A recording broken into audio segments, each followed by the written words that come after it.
going on, guys? Today I have something rather interesting, something you probably never heard of, and I'm actually going to be applying this to my own car. You'll see here that I have a standard 9012 bulb. This is not a standard halogen bulb. This is actually an HIR halogen. It actually stands for halogen infrared reflective. And so it's a different type of bulb. Essentially speaking, HIR, being that it stands for halogen infrared reflective, is a different type of burning bulb.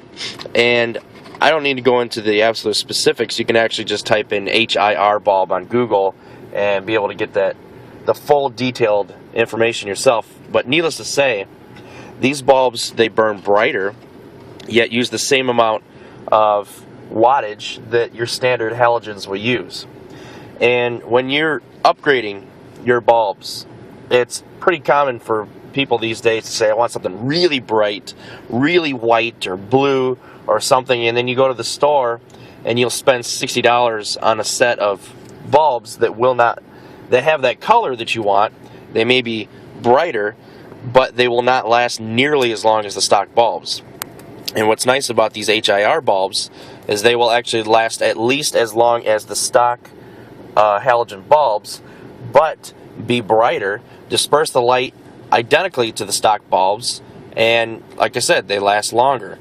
So these bulbs here are actually really hard to come by, and they're actually rather unknown. In fact, the only reason that I discovered these was because I was on a forum and I was looking at brighter but long-lasting bulbs, halogen bulbs for my driving lights, and I stumbled across one line where somebody had mentioned, wish that they could get a hold of HIR bulbs. So I just started doing the research on the HIR bulbs, and I found that they are much better than the stock bulbs, yet use the same amount of electricity. So it's like I said, it's pretty common for people to just go to the store and upgrade to blue tint or some weird tint like that, and that's great. It looks good, but it doesn't perform as well as the stock bulbs, and you lose a lot of life out of them. Plus, they're really expensive. Now, another common upgrade for your headlamps is to install HIDs, and that's a pretty common upgrade. But the issue with that is that there's reliability. If it doesn't come from the factory, then you may have retrofit issues or reliability issues simply because your stock setup was not designed to accept HIDs. And they do make great conversion kits to make that possible. But in my case, I wanted something that's going to be reliable, that's going to last a long time, and be brighter at the same time. So this HIR technology is actually a good way to go. Now, for me, the 9006 is actually converted into a 9012. The 9005, which is your brights, is actually converted into a 9011. So just keep that in mind, that if you're considering this upgrade. Now, another thing, the base of the bulb will not fit in a standard slot, and you actually need to do some trimming, which should take me only of about 5 minutes. But you can see here, this is the 9012, which I have, and that black area there is what I need to trim. It's actually what I need to trim down to, and the gray area is what the bulb currently is, and then I'm going to actually trim this gray out. So the bulb, which is actually this top portion right there, is actually going to be trimmed down. Now, if you're uncomfortable doing stuff like that, then this is probably not the way to go. But this is well worth the time to be able to fit this bulb into the socket, okay? And the plug is just the same. It's identical plug. So I'm going to make the conversion process, and it shouldn't take me more than a couple minutes to do this. I have two bulbs. I'm going to be replacing my driver and passenger side, and then I will be able to get you guys a real good opinion on the brightness. But I was pretty skeptical about different types of technologies and things like that, about people claiming this, that, and the other thing. And I actually picked these up on Amazon, a pair, for $46 Prime. And I'm glad that I found them, and I'm glad that I was able to get them so fast. And all of the reviews, there's a lot of reviews on Amazon of these. Every single one of them. The only complaint is you got to modify them, but the pros definitely outweigh the cons, because many people were saying just how much brighter they are, and you know, I did see a couple comments on there about, oh, they didn't work more than a day or something like that, but I have a really good feeling the reason they didn't work more than a day was because somebody touched the actual bulb. And you know, people are not going to freely admit, oh, I screwed up, and this is why. They'd rather just vent online saying, oh, this just doesn't work, but it's definitely not my fault. So yes, it's possible that you could get manufacturer defects, but those just don't happen that often to justify saying, well, the bulb sucks because it didn't work or whatever. So anyway, what I'm going to do is I'm going to show you guys me trimming this as much as I can. I'm going to be using a Dremel and a blade to trim these down, and then I will show you guys the install, and then hopefully get you some night shots. But yeah, I'm pretty excited to get these in.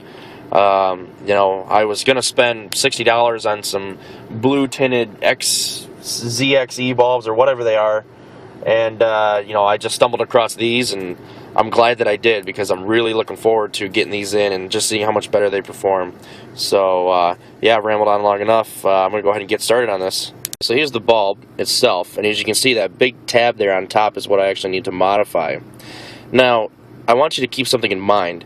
When you're modifying this, you have a couple options. Use some gloves, or have some rubbing alcohol handy. I'm actually going to be doing both, because I'm not comfortable with any contaminants of any kind getting on this glass, and I know that's going to happen when I'm modifying this bulb.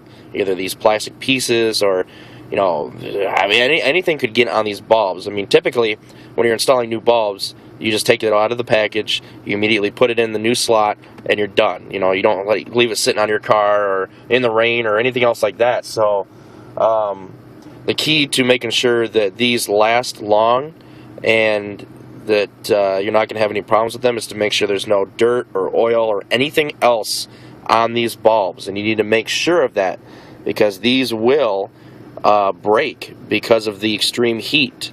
So it doesn't matter if it's a stock bulb or a high output bulb, any one of these, you just want to make sure you're absolutely certain that you keep these as clean as possible. So I'm actually going to be using some rubbing alcohol to clean these after I'm done. Just keep that in mind. Even though I'm going to be wearing gloves, I'm still going to be using some rubbing alcohol. So anyway, you can see that tab there that I need to modify. You can see right there, that's exactly what it looks like. That's the top tab. And I'm essentially just going to be converting it down to a standard 9006 bulb. Now, you don't have to get this exact, as long as this tab is slightly smaller than what is a standard 9006. Okay?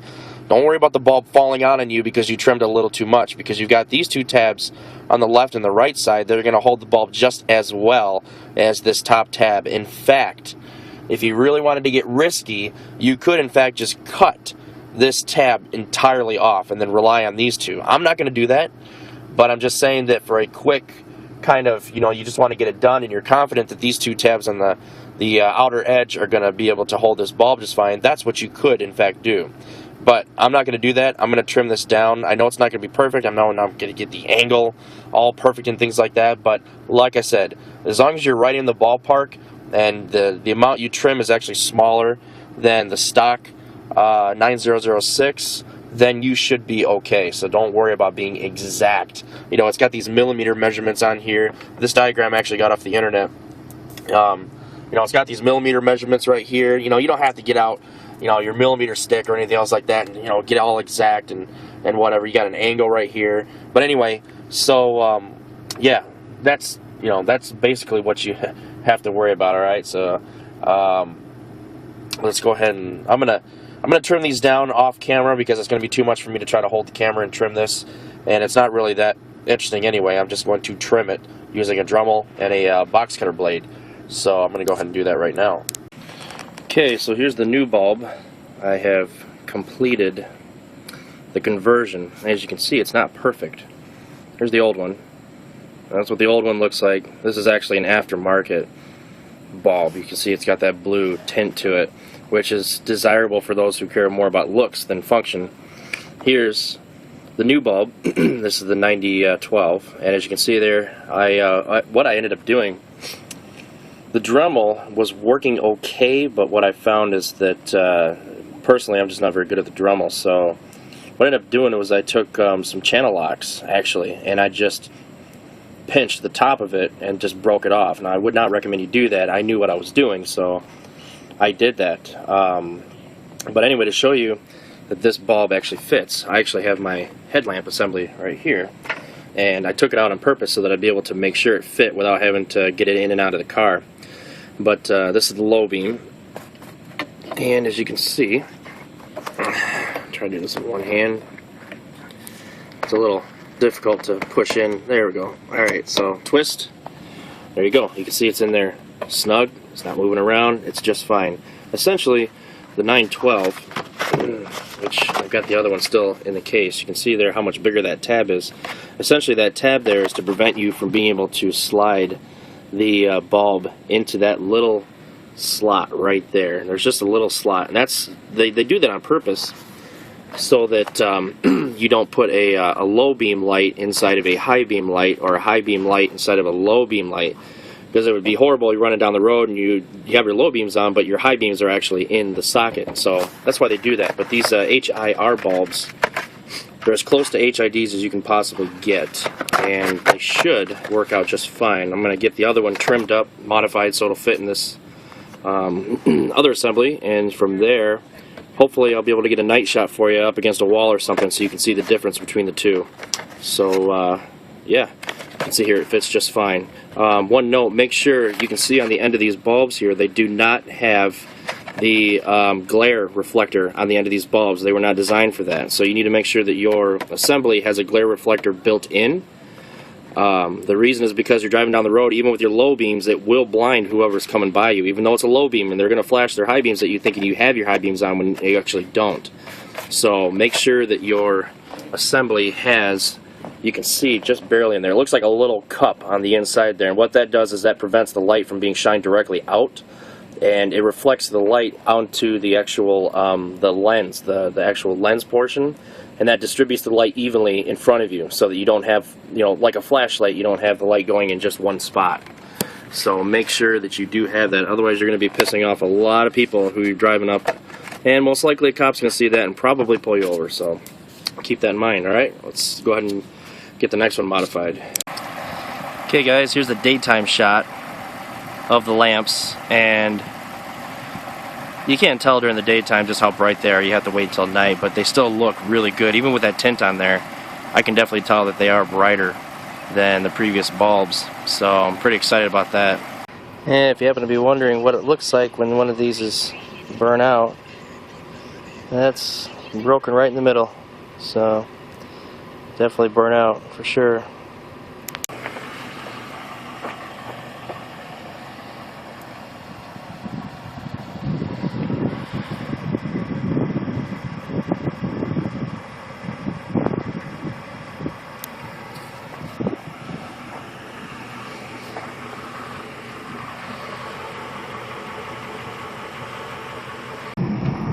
So it's going to be impossible to tell with this old camera, but there is a pretty noticeable difference in light output from these two new headlamps. It's actually pretty amazing. It seems to be focused more directly in the front of the car, and it seems to spread just slightly wider, at least from what I can tell. And then when I hit my brights, obviously everything seems to be much brighter, but the fact that this is just leaps and bounds above the stock headlamps is just, I don't know, it's just amazing. I'm really actually surprised. It doesn't have that white look to it. It looks stock, but at the same time it's brighter. So, you know, I'm just really happy that it turned out the way that I wanted it to. So hopefully that answers all of your questions, and hopefully you'll look into different bulbs, and hopefully you'll look into tinting your headlamp lenses. So if you got any questions, just let me know. We'll catch you guys later.